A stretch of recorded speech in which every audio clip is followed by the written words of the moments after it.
24 নম্বর আয়াত একটু খেয়াল করেন। সূরা ইব্রাহিমের 24 নম্বর আয়াতের মধ্যে লেখা আছে কালেমা তাইয়্যিবা। আর পুরা কোরআনের মধ্যে আর কোনো কলেমার কথা নাই। এখন গানটা যিনি লিখেছে উনি লিখছে ওনার ভাবে, কিন্তু দেখতে হবে কোরআন বইরা সূরা ইব্রাহিমের 24 নম্বর আয়াতে বলা হয়েছে কালেমা তাইয়্যিবা, ইহা একটি সাজরাতুল বৃক্ষ যার শিকড় 7 জমিনের নিচে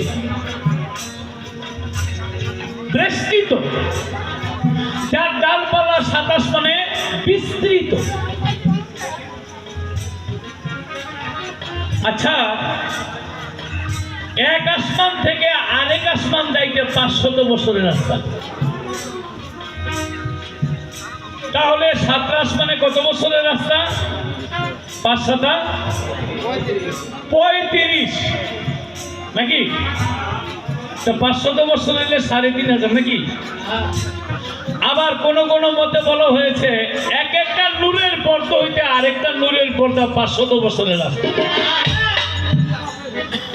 তাহলে হাজার হাজার বছরের রাস্তা এই কলেমার গাছে বেষ্টিত করে রাখছে নাকি? আবার এক একটা শিকড় 7 জমিনের নিচে গিয়া বিস্তৃত। এখন আপনাদের কাছে প্রশ্ন আমার,